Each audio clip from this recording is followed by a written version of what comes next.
एक गरीब आदमी था। वह एक दिन राजा के पास गया और बोला, महाराज, मैं आपसे कर्ज मांगने आया हूँ, कृपया कर मुझे 5,000 रुपये दें। मैं 5 मंथ में वापस कर आपके रुपए वापस कर दूंगा। राजा ने उसकी बात पर विश्वास कर उसे 5,000 रुपये दे दिए। 5 मंथ बीत जाने के बाद भी जब वह व्यक्ति राजा के पैसे वापस नहीं लौटा पाया तो राजा ने मजबूरन उसके घर जाना पड़ा, लेकिन वह व्यक्ति नहीं मिला।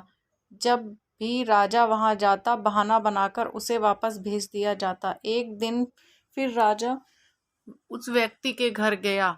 वहां और तो कोई नहीं दिखा, एक छोटी लड़की बैठी थी। राजा ने उसी से पूछा, तुम्हारे पिता कहाँ हैं? लड़की बोली, पिताजी स्वर्ग का पानी रोकने गए हैं। राजा ने फिर पूछा, तुम्हारा भाई कहाँ है? लड़की बोली, बिना झगड़ा के झगड़ा करने गए हैं। राजा के समझ में एक भी बात नहीं आ रही थी, इसलिए वह फिर पूछता है, तुम्हारी माँ कहाँ है? लड़की बोली, माँ 1 से 2 करने गई है। राजा उसके इन ऊल जलूल जवाबों से चीख गया। वह गुस्से से पूछता है, और तुम यहाँ बैठी क्या कर रही हो? लड़की हंसकर बोली, मैं घर बैठी संसार देख रही हूँ। राजा समझ गया कि लड़की उसकी किसी भी बात का सीधा जवाब नहीं देगी, इसलिए उसे अब इससे इन बातों का मतलब जानने के लिए प्यार से बतियाना पड़ेगा। राजा ने चेहरे पर प्यार से मुस्कान लाकर पूछा, बेटी, तुमने जो अभी अभी मेरे सवालों के जवाब दिए हैं, उनका मतलब क्या है? मैं तुम्हारी एक भी बात का मतलब नहीं समझ सका। तुम मुझे सीधे सीधे इनका मतलब समझाओ। लड़की ने भी मुस्कुराकर पूछा, अगर मैं सभी बातों का मतलब समझा दूं तो आप मुझे क्या देंगे? राजा के मन में सारी बातों को जानने की तीव्र उत्कंठा की। वह बोला, जो मांगोगी वही दूंगा। तब लड़की बोली, आप मेरे पिताजी का सारा कर्ज माफ कर देंगे तो मैं आपको सारी बातों का अर्थ बता दूंगी। राजा ने कहा, ठीक है, मैं तुम्हारे पिताजी का सारा कर्ज माफ कर दूंगा, अब तो सारी बातों का अर्थ समझा दो। लड़की बोली, महाराज, आज मैं आपकी सारी बातों का अर्थ नहीं समझा सकती, कृपया कर आप कल आएं, कल मैं जरूर बता दूंगी। राजा अगले दिन फिर व्यक्ति के घर गया। आज वहां सभी लोग मौजूद थे। वह आदमी, उसकी पत्नी, बेटा और उसकी बेटी थी। राजा को देखते ही लड़की पूछी, महाराज, आपको अपना वचन याद है ना? राजा बोला, हाँ, मुझे याद है। तुम मगर सारी बातों का अर्थ बता दो तो मैं तुम्हारे पिताजी का सारा कर्ज माफ कर दूंगा। लड़की बोली, सबसे पहले मैंने ये कहा था कि पिताजी स्वर्ग का पानी रोकने गए हैं। इसका मतलब था कि वर्षा हो रही है और हमारे घर की छत से पानी टपक रहा है।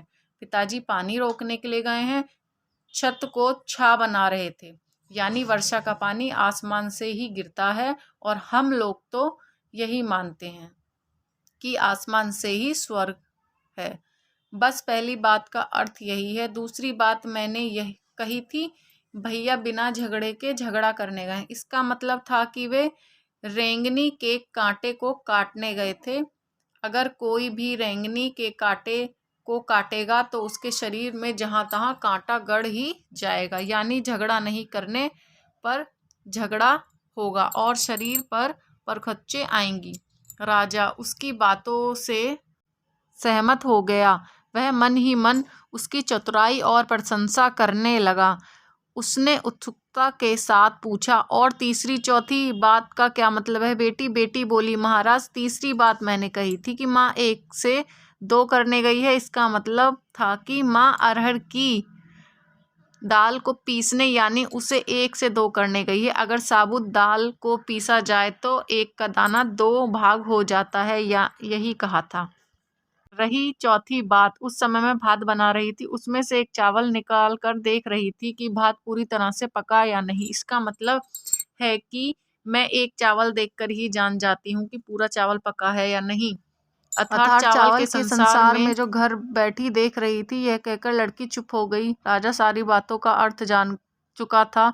लड़की की बुद्धिमानी भरी बातों को आश्चर्यजनक सुनकर राजा ने कहा, बेटी, तुम तो बहुत चतुर हो, पर एक बात समझ में नहीं आई कि यह सारी बातें तो तुम मुझे कल भी बता सकती थी, पर तुमने मुझे आज क्यों बुलाया? लड़की हंसकर बोली, मैं तो बता ही चुकी थी कि कल जब आप आए तो मैं भात बना रही थी अगर मैं आपको अपनी बातों का मतलब समझाने लगती तो हाथ गीला हो जाता या जल जाता, तो माँ मुझे ज़रूर पीटती। फिर घर में कल कोई भी नहीं था। अगर मैं इनको बताती कि आपने कर्ज माफ़ कर दिया है तो ये मेरी बात का विश्वास नहीं करते। आज स्वयं आपके मुंह से सुनकर आपने कर्ज माफ़ कर दिया है, जहां इन्हें इसका विश्वास हो जाएगा वहीं खुशी भी होगी। राजा लड़की की बात सुनकर बहुत ही प्रसन्न हुआ। उसने अपने गले से मोतियों की माला निकालकर उसे देते हुए कहा, बेटी यह लो तुम्हारी चतुराई का पुरस्कार। तुम्हारे पिता का कर्ज तो मैं माफ कर ही चुका हूँ। अब तुम्हें या तुम्हारे घर वालों को मुझे बहाना नहीं बनाना पड़ेगा। अब तुम लोग निश्चित होकर रहो। अगर फिर भी किसी चीज की जरूरत हो तो बेफिक्र होकर मुझसे। इतना कहकर राजा लड़की को आशीर्वाद देकर चला गया। लड़की के घर वालों ने उसे खुशी से गले लगा लिया। स्टोरी अच्छी लगी हो तो प्लीज़ लाइक कर दीजिएगा और चैनल को सब्सक्राइब कर लीजिएगा।